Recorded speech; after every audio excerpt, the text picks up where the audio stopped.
I'm a movie star. Hey, cause you are. Cause you are.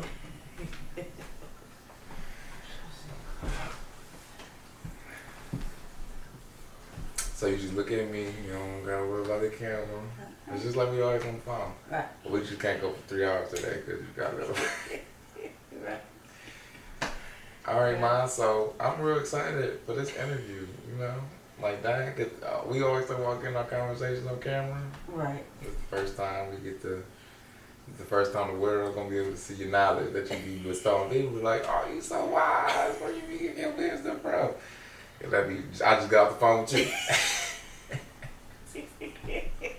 They be like a parrot.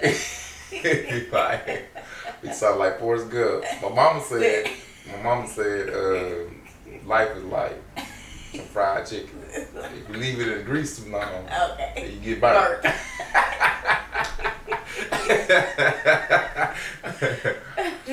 All right, so I'm gonna give a little bit of background on you, but you know it ain't enough. Right. It's like so much. You know what I'm saying? But you grew up in Cleveland. Yeah. And you also lived a little bit in South Pittsburgh for that year. Yeah. Yeah. And that's then short year. yeah, that's short year. They got. And then you worked a lot in the bank industry. You saw a lot of different. It's crazy because you was really in the bank industry during the 2008 crisis. Yeah. And so you saw like a lot of stuff, but we're gonna talk about. And you lived over in Germany. You raised 3 kids from the age of 18. Mm-hmm. And then you also just got a good certification. Yeah. For credit counseling. Yeah. For a certified credit counselor. Yeah. And then so you got all these things. So I want to just talk a little bit about and my associates. And your associates. I went back, remember, at 48. Oh yeah, got your associate's degree. Mm-hmm. And we the loudest in the place. Yeah. So going into since we got a limited time, I gotta make sure I can hit you with the questions. Right. Okay. So going into your childhood, like your early development, what were some of the like earliest memories you remember that affected you as a person? I got a lot. So one of the earliest memories that I have is of me, Tish, and Nikki. Tish and Nikki is my cousins that live in South Pittsburgh now, but that's the earliest memory that I can go back to. And it was, these boys was messing with our stuff. We had planted some potatoes because we was like, we're going to make our own potatoes. So we had planted some potatoes and they dug them up. And we confronted them. And I just remember having Tish. We was standing on the porch and we had Tish on the ground, and we was daring them to touch her. So we like touch her because it's on. You touch her, whatever. Yeah. But with that, I just always knew, kind of like that I was going to be like. Not that I say I always knew, but I think that's the start of me in my protective mode. Yeah, that's what I was gonna ask, cause like you such a, you 5 foot.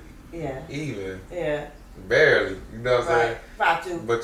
But you always like been a fighter and always been like, like not afraid to speak your mind. Like, where do you think that come from? It come from my mama. My mom, she had this saying. And I never kind of grasped it as a kid, but I would come home and, be upset or whatever, and she was just like, do they feed you? Do they clothe you? Do they, do anything for you? And I'd be like, no, and she was like, fuck them and feed them beans. Like, what does it matter? And I was just like, what does that mean? Yeah. Cause fuck them and feed them beans? Like, I didn't know what that, like, what does that mean? Because nobody like beans. Yeah. Oh, you know what? That could be, I never put that thing, I'm like, why do I have to feed them beans? But, yeah, so she used to say that, so, but I'm appreciative of that, because what that did for me is make me allow me to be my own individual. Mm. I was okay with being the oddball. Because I thought about it. This person don't feed me. This person don't clothe me. This person is so irrelevant. I don't even have to see you after class or whatever. So I didn't care about being an individual. I was like, yeah, I'm my own self. I like what I like. You know, I used to wear crazy clothes and people would be talking about me or whatever, and I'd be like, but I'm cute though. Yeah, yeah. I don't, you know what I'm saying? Popping, I see got the red flower and the red shirt. You know what I'm saying? You popping right now. Gold chains, everything. So it sounds like she planted like seeds in you. Yeah. And then they watered over time. How important is that, you feel like, for people to lay the foundation of seeds? I think that that's extremely important because they definitely, and I think that it starts day one. You know, day one of you being born. Like what is being planted into you. One of the things that I always think back on and be so grateful to my mother is because how often she told me she loved me. And how often she told me, you know, you're so pretty, Reed, you know.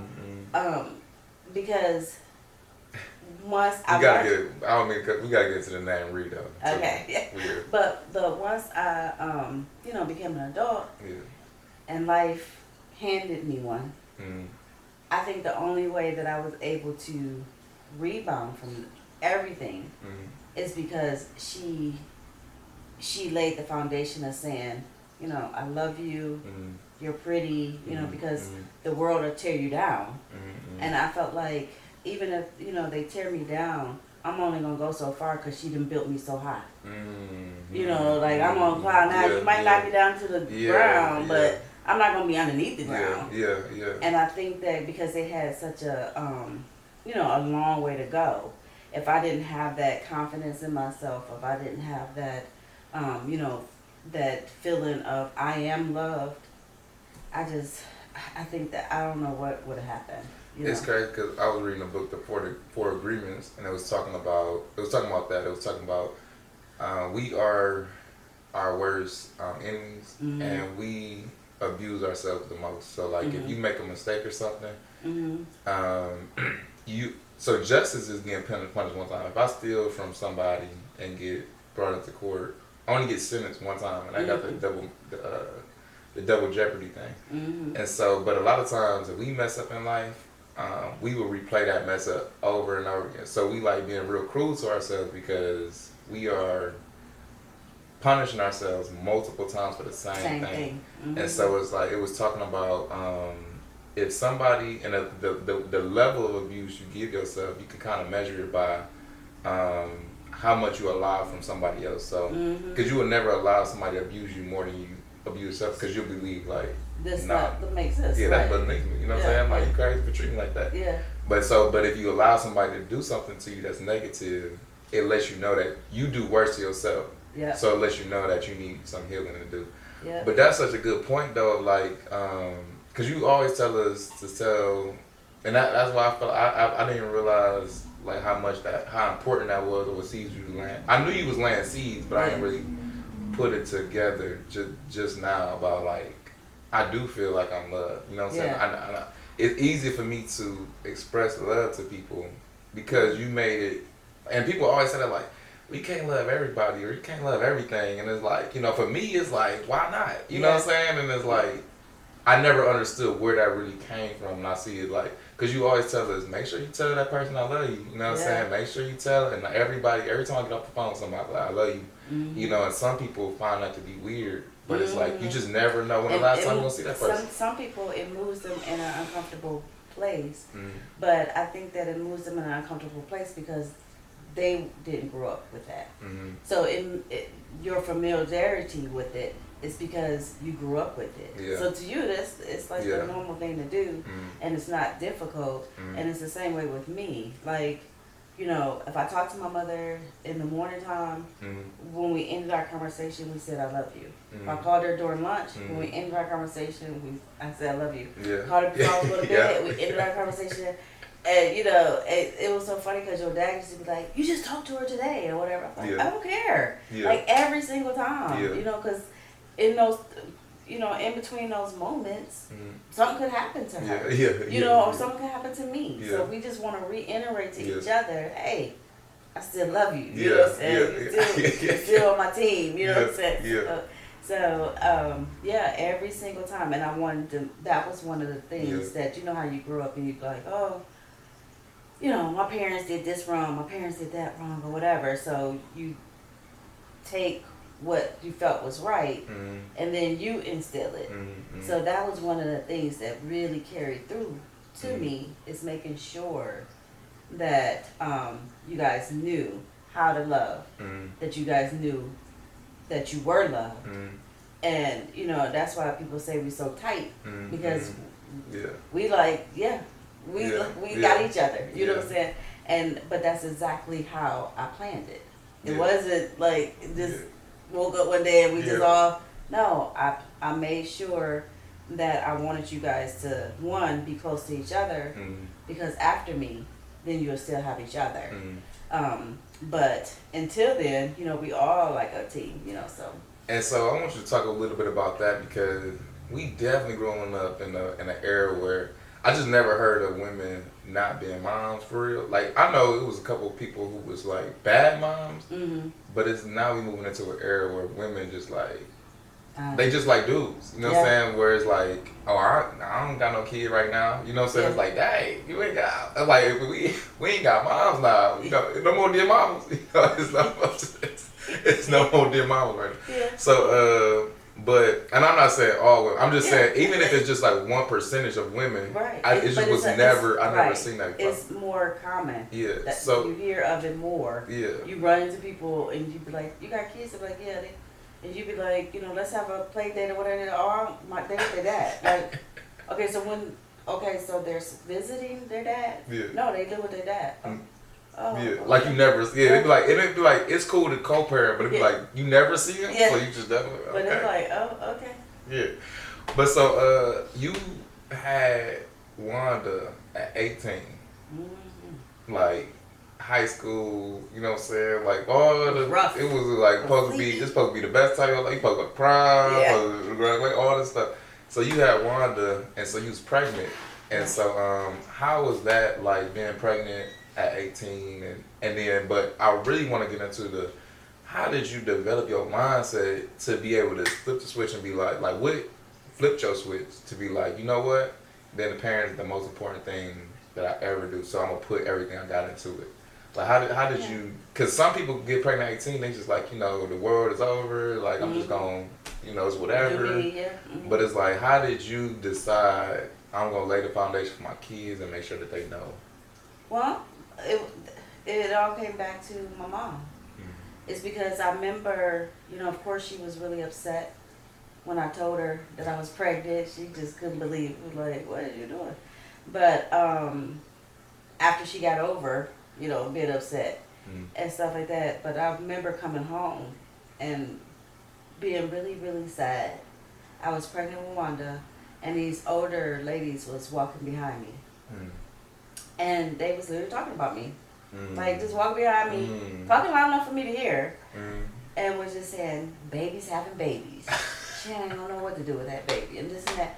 So I'm like taking it in, like, oh my gosh. So, I felt so bad, and then I remember, I went home and I was feeling all bad, and my mother was like, "What's the matter?" And I was like, "Am I gonna be a good mom?" And she was like, "Why do you think you're not gonna be?" Yeah, if you want to be a good mom, you can be a good mom. And I was like, because people are saying like I'm too young and I don't know what I'm doing or whatever, this and that, and not understanding that at that, talking to my mom about it. But my mom was 16 when she had me, so she was even younger. So she was like, again, fuck them and feed them beans. Like, them people ain't got nothing to do with your life. You can choose to be a good mom. If you choose to be a good mom, then you'll be a good mom. And so I made that choice before, Wanda was born. I was like, regardless of how old I am, I want to be a really good mom. And I truly understood that, for a long time it was just me and my mom.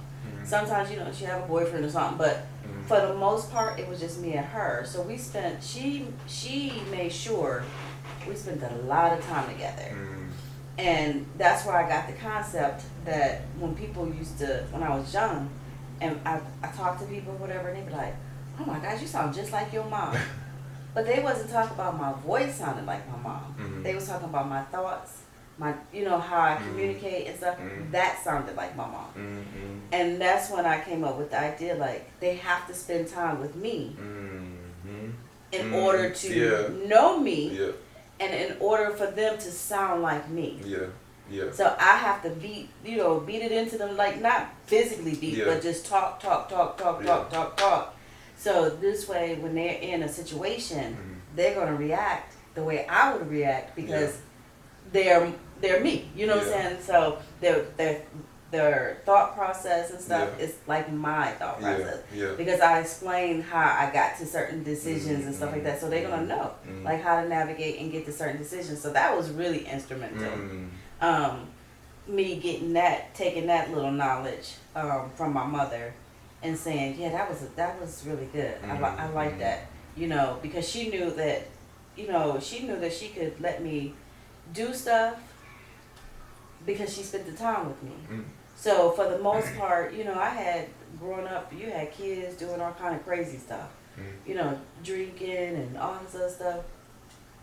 But you know, getting pregnant, even younger than that. You know, I had people, my friends and stuff, some of my friends got pregnant really young. And I could literally go to my mom and be like, I'm going over so-and-so's house when I get out of school. You know, I'd be like, can I? Okay, first of all, I wasn't saying I'm going. But I'd be like, can I go to so-and-so's house, you know, when I get out of school? And it could be a boy's house. And she would be like, yeah, you know, just make sure you did your homework or whatever, this and that. So I was like, okay. But I took that as where I had other friends where there was no way that they could tell their mother they was going over to a boy's house. Or there was no way that they could tell their mom they going to the game room. You know, the trust wasn't there. And so I appreciated that. I was like, man, she really trusts me. But because I felt like she trusted me, kept me from doing stuff. So if I did go over a boy's house and he was trying to do it, I'm like, nah. You can't do that. Like, you know, are you my friend or what? Because we can go. You know, I can go or whatever. Because I didn't want to break that trust. And so I think that's really instrumental. That you create that type of environment where, you know, the kid knows that you trust them to do, you know, what's right. She believed that I gave you what you needed to make, you know, your own decisions or whatever. So I appreciated that too. And what I see from that, like, so trust is like I feel like a side effect of love. So it's like, if y'all telling each other y'all love each other all the time, then trust is like it's something that's been built behind the scenes of just saying I love you. Because you're like, oh, I know they love me, and so I don't want to break that trust. You know what I'm saying? I don't want to hurt them. And I don't want to hurt them. You know what I'm saying? Because I would feel like, you know, she would be so disappointed or she would be so hurt, you know, if she knew I was doing something that I wasn't supposed to be doing or whatever, you know. So let's talk about the times where she was a little hurt. Not hurt like, you know, because she was sad, but hurt from the name Ree. So the actions of Ree, right? The lifetimes of Ree. Where did Ree come from? Like, what was that? Because I don't know if they called it, but you call yourself Ree. And really, when you get your deep thoughts about your childhood, Ree pop up. We need the lifetimes of Ree. Who was Ree and what is that about? So Ree. It was so crazy because that's what, like, if my mom called me Ree, that means she's really feeling me. Like, she's like, oh, that's my baby, you know, whatever, this and that. But what's so crazy is Ree was actually short for retarded. Like, she's like, you retarded. What is you doing? So when she called me Ree, it came from, as a kid, I was so accident prone. I mean, I was that kid. You know, I was not the typical girl. As far as, like, you know, want to color, and I played with dolls and stuff, but I also was like, I can do anything a boy can do.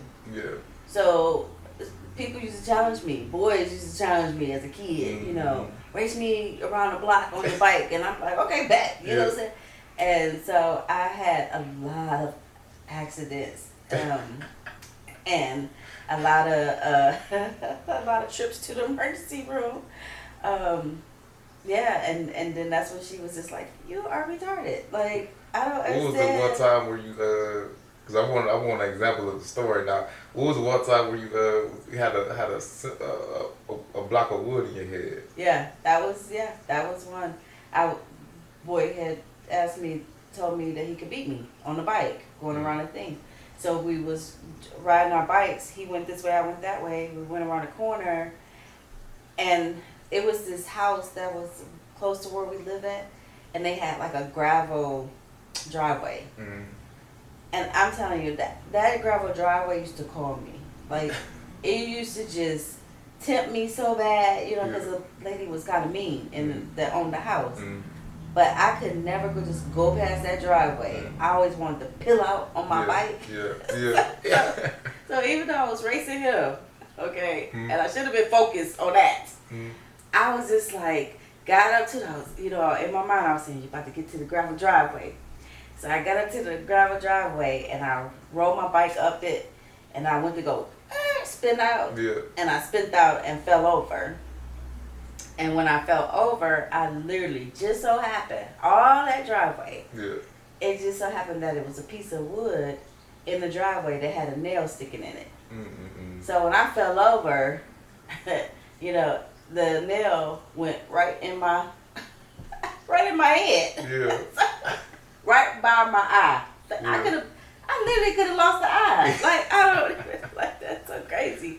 But yeah, so, and I was like, dang. And my first thing was, initially, I was just scared to tell my mom. I was like, oh my gosh, she's gonna be so mad. Like, you know. So I'm like, got the wood up on my head, because I don't know, you know, don't take it out. I don't know what to do with this. Or what. So I was holding on to the wood, and I walked my bike. Yeah. My bike back home. And, you know, the boy was all like, I beat you. Dude, I got something more serious going on now. I don't even care or whatever. So I went up in the house, and I'm talking. My mother was doing something. I kept on trying to get her attention, like, Mom. And she's like, what is it? And she turned around, and I was like, this is stuck. You know. Yeah. And she was just like, I don't know what to do with that. Like, is it stuck? How? You know, so that was you know, calling me all kind of, you know, all types of names. Simple ass. So I remember one time you had said that you said that I think your mom had told you, don't worry, you'll get yours, and it come back in threes to you. Oh, yeah. And so do you feel? Did she tell you that? And then do you feel like you got your payback with your kids? Yeah.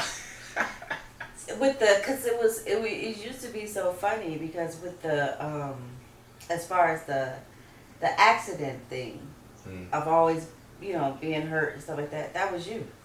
You get it to me.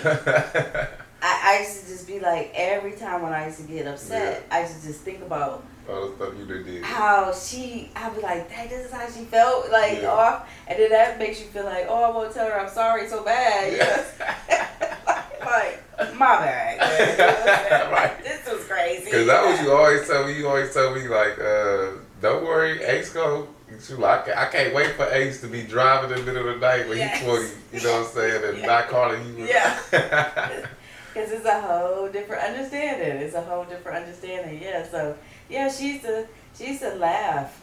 You know, I call her, especially when I called her about you, like, oh my God, he fell down the stairs, that. She used to be cracking up. Like, so she said, it'll be okay, Ree. It'll be okay. And I'm like, really, Mommy? Really? You reflecting now? You want to go back? That actually made me think, though, like, with the way society is right now, like, so, and not that I'm trying to get out of victimizing black people, but you know, it is a lot of systems put in place for, like, the fathers. It was first the fathers not to be there, you know, through welfare and all that stuff.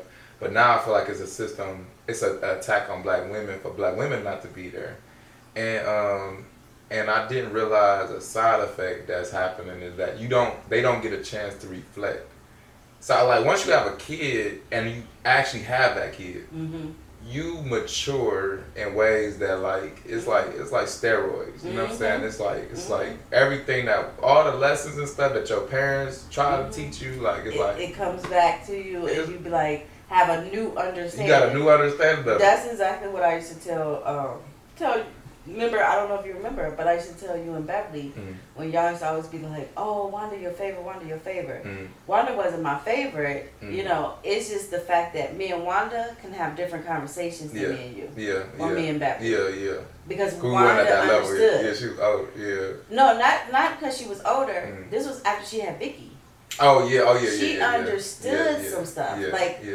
Again, you have that light bulb that goes off, and the clarity was so, you know, she knew how hard it was with Vicky. And she used to always say, how did you do this with 3?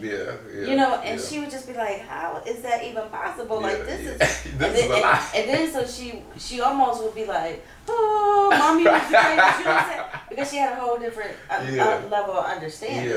Of the sacrifice, you know, of you not being able to do stuff for yourself because you have to take the same money that you would have spent on you. You have to take that and give it to the kids, and it's a different, you know. That's why I say with the people, and I don't mean to bash nobody, but the people who don't have kids and on the struggle bus, I just be like, how?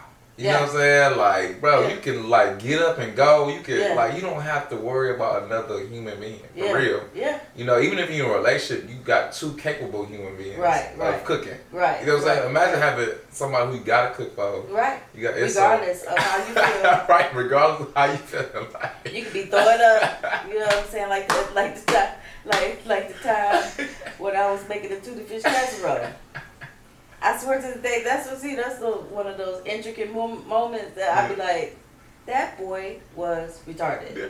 Like, he did not care about me whatsoever. Not at all. Not at all. I said, you know, I'm sitting up here with my burnt stomach, you know, and you just like, so you gonna make the tuna fish casserole? Like, what we doing? You know what I'm saying? But you know, you need time to sit and how long this process gonna take? Because it's a tuna fish casserole coming. That's what I think part of it come from you see your parents as like impenetrable, like they some type of super, especially like if like you are so active and like you never showed us, you know what I'm saying, you was tired or anything like that. So it was like I was thinking like, oh my mom, you know, I see you fight people, you know what I'm saying, like we came and got you to fight this lady, you know what I'm saying, like okay, she's Superwoman, you know what I'm saying, she might be 5'2", but she can put you on your tootie toes. But so it's like you never even, so it ain't until I became a parent that that I see that how Ace think I'm Black Panther, you know what I'm saying? Like, I be like, I can have the flu. He like, we playing today, we playing Ninja. Like, bruh, I'm about to die. I'm about to die. But it's like, he don't care. You know, and the eyes will tell you, it's like, so we playing later, like. So how was that raising 3 kids? I mean, it's like you know. So you raised 3 kids, and for a good part of my life, you worked like a lot of jobs. You know, I always equated to 3. I was like, she was working 3. I don't even know how many. You was working a lot. And so how was that though? Like, because that speaks to like it's a will, there's a way. You know what I'm saying? I want to make sure that because what I do want to say and like definitely give you credit for is that you always believed in. Escalating the generations.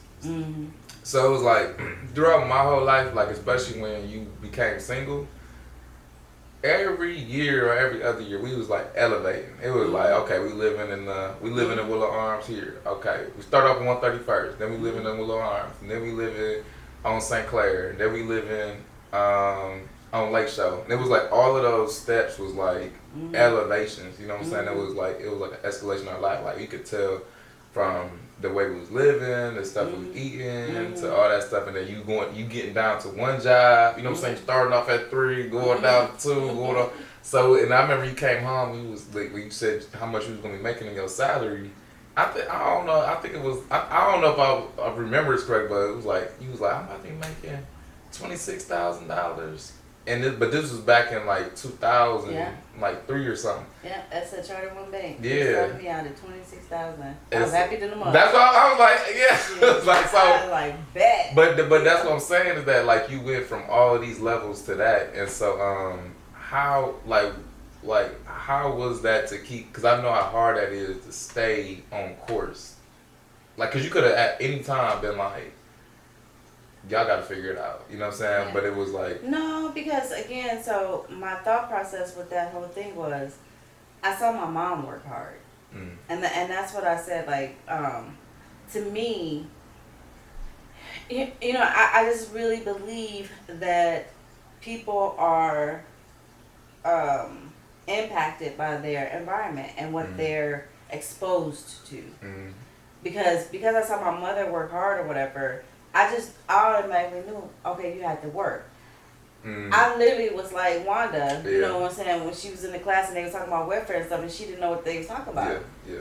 It's because to me, you know, you work to feed your family. Yeah. That's all I knew. Yeah. And so, so I just worked, you know, because I didn't think it was another way, you know. Yeah. But I'm glad, you know, that I felt that way because, it's definitely better, you know what I'm saying, as far as that go. But also just wanting better for you guys. Yeah. You know, I just said like, okay, and it was amazing because again, I guess because of all the things, the hard times and stuff that I went through as a kid, I always knew that every situation, happiness or sad, is temporary. Yeah. You know what I'm saying? Like, it's literally not gonna last forever. You know, it's like it's not gonna last forever. It's okay.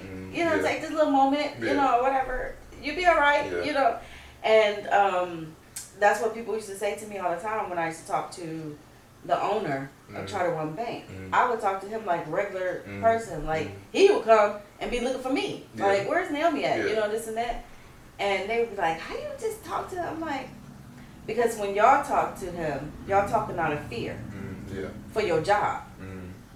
But when we moved to Willow, I had absolutely nothing. So that fear of having nothing was no longer with me. Because even when I say that I thank God for whatever blocking that He did or whatever, but I promise you, when we had nothing, I don't remember ever feeling bad. Yeah. It was free. You know, I didn't even.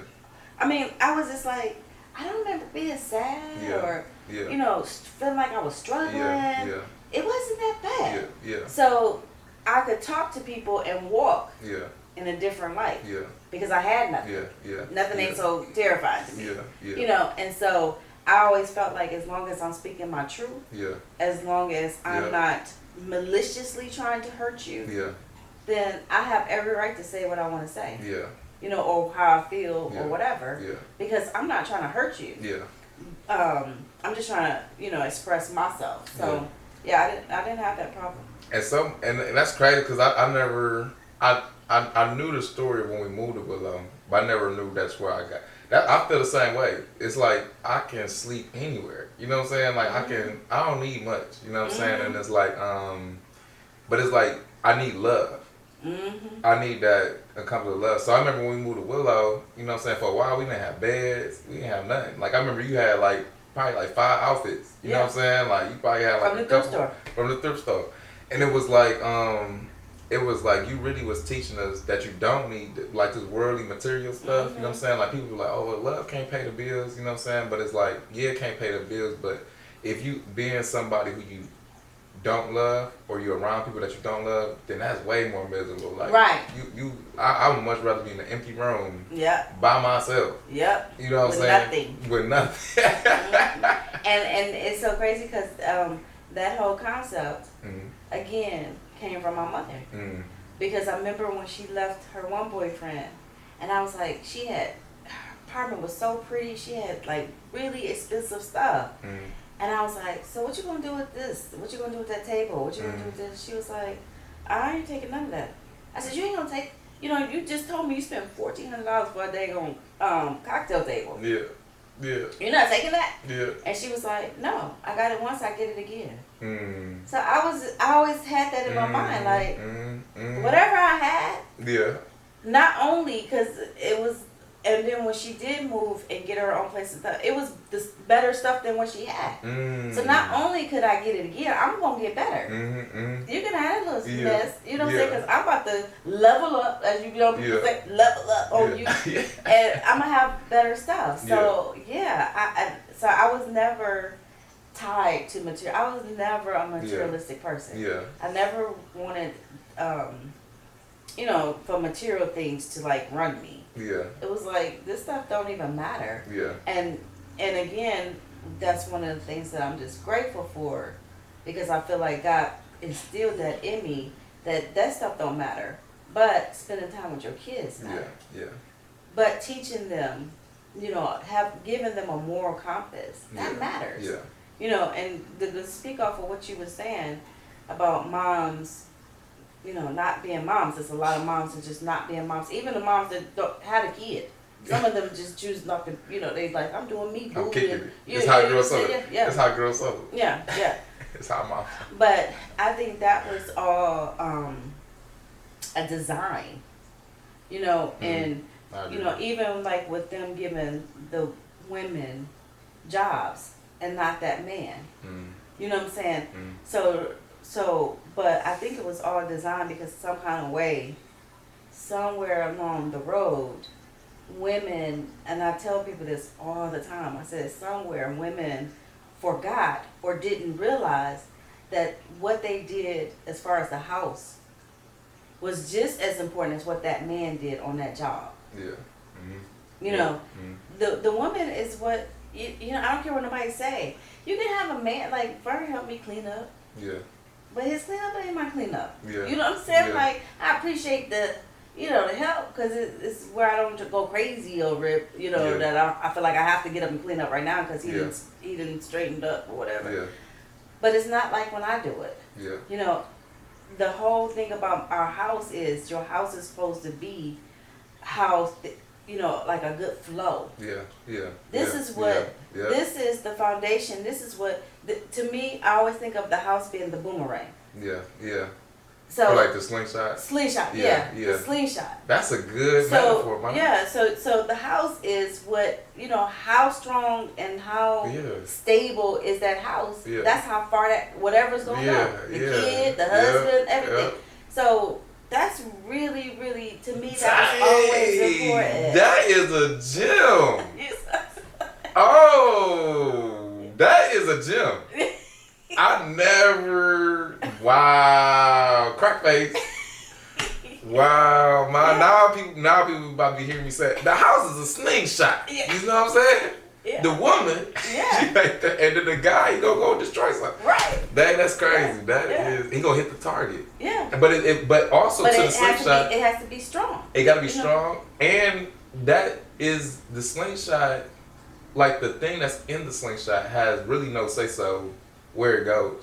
Right. The woman is still the guide, and that's why I think that a lot of women like misinterpret the importance of the house. Is like, you are still guiding. You know what I'm saying? Right. Like, you still like, so because women don't, like you said, they don't recognize their power and the benefit of being a woman. But it's so much benefits of like you get the. Oh my gosh! Yes. You like, if I want to hit that target over there, the dude just like, okay, set me up. You know what I'm saying? Like, I'm gonna go hit that target. But I'm sorry to cut you off, but you just blew my mind with the slingshot thing, though. That slingshot metaphor, that is, somebody gonna steal that. Like, you about to be seeing all types of people say the slingshot. Oh, it's the slingshot. That's a on point metaphor. I mean, because that's how I always felt, though. I felt that's how important me running a good house was. You know what I'm saying? That I felt that's how important. Like, think about it. Like, I used to always, when we had to stay with Delk for a little bit, and Nene and them would be running around trying to find clothes to wear to school, it was so chaos to me. I was just like, how do you expect them to go to school and be able, they brain, they have to get settled, you know what I'm saying? Like, because they didn't have craziness going on, trying to, you know how you panic and you're like, we missed the school bus, I gotta find this and that. And I was trying to explain to them, like, how do you expect them to do well in school when they started off chaotic? You know, and that was the whole purpose of me. ironing y'all clothes up for the week, you know, and having a structural start of the day. Having you know, like what was gonna everybody, feed, everybody know, everything. everybody, you know what's going on. Yeah. You know, and so that way when you got in school, and that's one of the reasons why I didn't tolerate bad grades. Yeah. Yeah, because it ain't no excuse. Because I was like, I gave you all the tools. You got clean clothes, you got all the school supplies that you need. Yeah. I fed you breakfast. You're not going there hungry. You're not going there stinky and stuff. You didn't have a stressful morning. You know, I wake y'all up like, good morning, you know. There's no excuse. And I tell Vernon all the time, I said, that's another thing that I learned about myself. Is I'm a big believer of eliminating the excuse. Because I used to always say that my conversations with God was like, don't give me no hint. Remember, my nickname is Ree. I don't take hints. You know what I'm saying? Like I don't get them. You got to knock me upside the head. So the thing was, in my life, it goes all relationships, jobs, my friends, my family, or whatever. I eliminate the excuses. If you break your trust, you know what I'm saying? If you do something to me, it was truly unwarranted. But guess what? That gives me the right to walk away. You know what I'm saying? Because in my mind, it was no need for it. So that means you don't love me the way I love me. Bye-bye. You know what I'm saying? Like, I got to go. I'm cutting out, you know, this and that. You know, I have family members that I really loved as a kid. You know, don't speak to them. It just, there's no, you know, I eliminated the excuses. I've never done anything to you. I've never, you know, maliciously tried to hurt you. If anything, I've always tried to help you. So if you do something wrong to me, I have no problem. Bye-bye. You know that's fact though, man. That's so crazy. Like, I'm still trying to digest everything you just said. And it's so wild because we talked back in October when I was going through my depression. And then it was stuff that was like, just be constantly coming up. Like what we talked about in October, and I'd be like, just sitting on it like, dang. It's like a Lil Wayne line that come back 10 years later. You know what I'm saying? And be like, dang, he said, I keep the flame like big. Oh, that's a lighter. Okay. No, that's what she was saying. But so, but one of the things that we talked about a little bit about like having less and like not really caring about it was I remember the time where I was mad at you for talking about kids, talking about how, you know, kids is whatever. I was mad at you because we didn't have like meat for dinner one time. And I could tell you was frustrated, but you pulled me to the side and was just like, hey, you know, like we can have a conversation after you finish your plate of rice. You know, like plate of rice for dinner. But so like we could have a conversation after that. And so then we had a conversation though. You was like, hey, you know, you still hungry? I was like, no. You know, and you was like, well, did you have any meat on the plate? I was like, no. And he was like, so you can see. Like, do your stomach know that it's full? Yes. Your stomach don't know it didn't eat meat. Your stomach just know it's full. And so what I'm getting at with that is that, so sometimes parents feel like they need to give their kids the world. They think that they need to give their kids the things that they didn't have. Or if they are not able to, and I recognize that recently, that like from a conversation where I was watching James Baldwin and Nikki Giovanni, he was talking about why men don't come around. But he was giving men an excuse, and I know like I don't never try to give excuses, but I try to see perspective too. Like if I'm a father and I can't afford, especially the way the world is right now. I mean, everybody's balling. This is the ballingest recession I ever saw in my life. Like it's like you pulling up for prom. I mean, people spending $10,000 on prom. So some fathers feel like I can't do that. I can't provide. You know what I'm saying? Especially if a woman is demanding something of a father, where he like I can't. You know what I'm saying? Like, and so sometimes it may be embarrassing, especially if you're the provider. It's embarrassing if I can't give my kid $20 every time I see them, or if I can't take them to McDonald's, if I can't do these things. And so I I think that that example kind of eliminates the excuses for some parents that is gonna be watching. I'd be like, well, I can't provide for my kid the way that the society tells me to. Well, as long as you can give them a plate of rice, you know what I'm saying, or even if you can't give them rice, you know what I'm saying. It's something.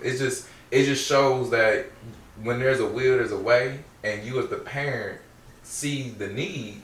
And you can come up with a way to fulfill that need. It ain't gotta be the way that the kid want it. Right. It ain't gotta be the way that the mom want it. It ain't gotta be the way that the society want it. Right. You see the need. The need is to feed the kid. Right. How can you do that? Right. Well, and two, to just touch base on that, that's people get it twisted with what's important, and they put material stuff in more important than morals. Yeah. More important than spending time. Yeah. More important than just conversations. Yeah. All those things, the value is low. Whereas those tennis shoes, this and that, the prom, and all that stuff is high. Yeah. Where that's not how it should be. Yeah. Because if you truly understand, it's just like when I had that conversation.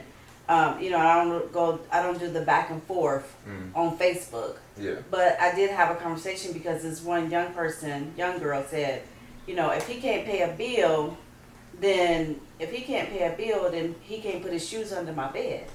And I thought about that. I said, wow, really? You mean the sharing of your body equates to a bill?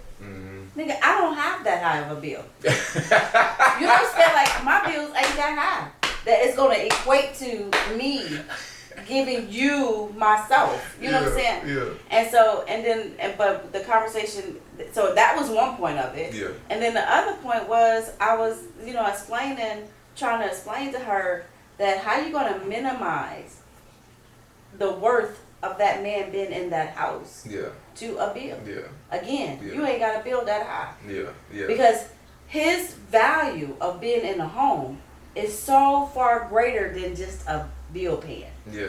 Yeah. You know what I'm saying? Like, again, the woman is taking care of the house, making the house run smoothly. But guess who's standing outside that door making sure no harm comes to this family? Yeah. Yeah. Yeah. Dang, man. You talking about a bill? Oh, that nigga. We just dropping jewels on this the jewel episode. But you know what I'm saying, though? Can you imagine that? Yeah. Like that you lessen the value of him so much to just you leaving yourself unprotected. Yeah, to just a bill. Yeah. Like that's the highest value. You trading your protection for a bill. That is or other things. Yeah. That is so crazy. Beverly be talking about me all the time. She be like, why you sit the trash by the back door? I be like, because Vern gonna take it out when he get home. And she's like, Mommy, you can take out trash. No, why? No, I can't. That's him taking care of us. Yeah. You know what I'm saying? Yeah. Like, I mean, just simple stuff like that. Yeah. That's him. Yeah. That's me understanding his value. Yeah. That's me telling him, you are a man with or without a job. Because there's things that you need to do with or without a job. Yeah. You see what I'm saying? That is beneficial to this family. Yeah. It don't matter if you have a job. You know what I'm saying? Because there's other stuff that you have to do and take care of. And that's protecting this family. And I feel like that speaks so much, that's so heavy right now. Because that's the conversations of like, well, women be like, oh, well, I can provide or I can make money too. You know what I'm saying? But it's like, it's so many other stuff that we kind of dismiss. But I think it come back to men too, because a lot of men don't do these things anymore, and it's because it's not required of them. Yeah. You know what I'm saying? Like it was the conversation that I remember having with Wanda and Beverly, because they were girls, not because I was just not including you, but it was because they was girls, and I was explaining to them that the first time somebody disrespects you, call you out your name, talk to you crazy or whatever, you check them the first time. You don't wait until, now it's escalated or what. You check them the first time and you let them know that's not acceptable. And they will not talk to you that way. And I remember when Wanda got her little light bulb, she met a guy, it was at the 185th festival. The guy came over, he was like, hey Wanda, how you doing, whatever. Yeah. Talking normal. Yeah. He saw another girl And Wanda was like, well, okay, you know, this and that. He saw another girl. He's yelling, what up, B? Yeah. And Wanda was like, he did not tell, like, I can't believe that that's him. Yeah. No, that's not him with you. Yeah. She accepts that. She's allowing that. So, yeah, he's calling her all kind of names or whatever, this and that. And she ran home and told me. She was like, Mommy. Because she just couldn't believe, like, guess what just happened? Like, I literally just saw what you was talking about. And I was like, yeah. Yeah. So, what you allow people, you know what I'm saying? You got to check them from start. You know what I'm saying? And I can say, that's what your daddy taught me. Yeah.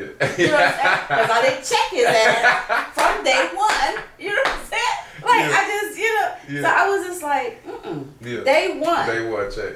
Check. Yeah. Check food. You know what I'm saying? Yeah. So it's no excuse. Check money. Yeah. You know what I'm saying? Yeah. Because again, eliminate excuses. Yeah. You're not gonna be able to say, "Oh, I didn't know you didn't want me to talk to you." Yeah. No, because I told you. Yeah. And you know what's wild that you saying this? Like, I was just thinking about this lesson yesterday about that, about like, cause you definitely taught us that. You just I just recently been taking that in. You know what I'm saying? About like letting people know, setting my boundaries, educating them about myself. You know what I'm saying? Like what I don't like. That's what I try to do with Ace is like, you know, how would this make you feel? Or I don't like when you do this. You know what I'm saying? Like this, right. Just so you know. So that way it's Oh, okay. So just so you know, like I don't like this. But so I was thinking about that in the shower, like because before I got to this enlightenment mode, you know what I'm saying, I would do the opposite. I wouldn't say nothing, but I would punish. You know what I'm saying? Like, oh, you did this to me, I'm gonna do this to you. I'm not talking to you, or I'm not. Yeah. You know what I'm saying? Or I'm gonna do the same thing to you, or And so it's like, so I was reading up on like Socrates, and so Socrates he talked about this too, and he talked about we as humans. It's two ways for you to show somebody, to correct somebody.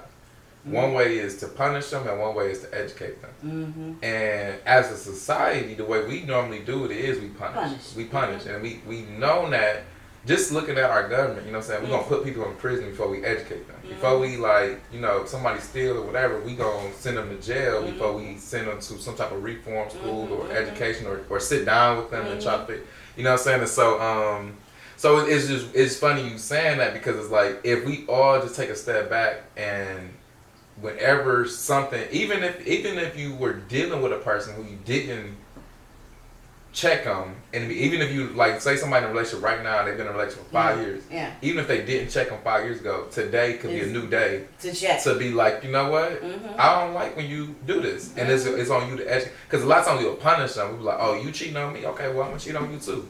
You know what I'm saying? And how has that been treating us? Where has that been getting us? Not only that, it's like, so what's the end game? It's the end game. What's the end game?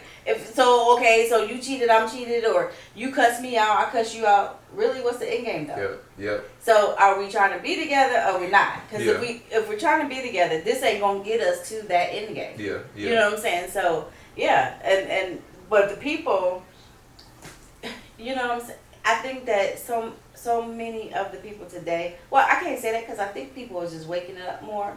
You know, especially this. Understanding the value of the woman, you know, understanding the value of the woman, saying, you know, my greatest responsibility is I'm going back to a young mother. Yeah. My greatest responsibility is, again, creating that smooth flow for my children so they can excel out in this world.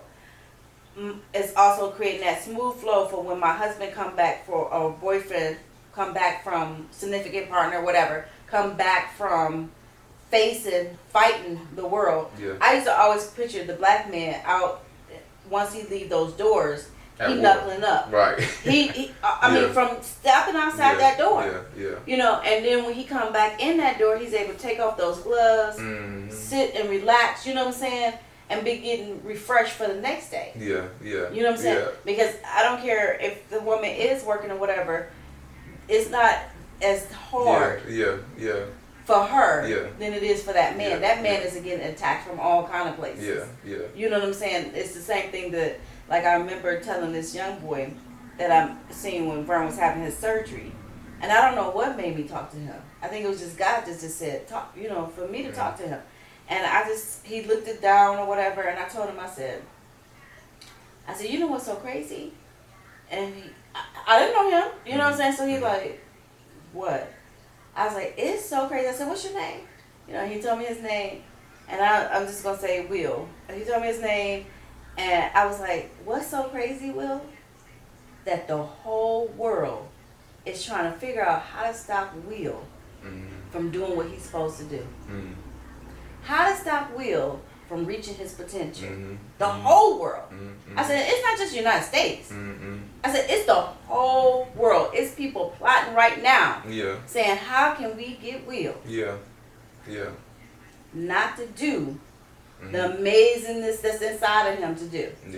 You know what I'm saying? And when I tell you he teared up, he was like, that's deep. And I said, yeah, so I want you to know that. Know how powerful you are, because the whole world is trying to stop you from doing what you're supposed to do. The whole world. Not just United States. You go over to another country, they plotting too. You know what I'm saying? It's like everybody's trying to keep you from being your excellent self. Because they're afraid that if you walk into your excellence, oh my gosh. Now they gotta step their game up and they can't compete. They can't compete. But that metaphor you just gave me, it was, I imagine, like, so when a man step outside, it's like him stepping into the boxing ring. And of course, like, if you ever been in a fight, the rounds is short for a reason. Because it's tiring to throw them punches. You know what I'm saying? To do all that stuff. And so I can imagine the black man going out there fighting, and then when it's time to sit down and get some water, you arguing. You know what I'm saying? Like, I can imagine, I can't imagine a boxer every round. You know what I'm saying? You sit down, and then it's like, the person who's coaching you, like, who's supposed to be guiding you, all this other stuff, giving you water, is like beating you up too, mentally. You know what I'm saying? So it's like you go back out there, you like, oh, nobody to break.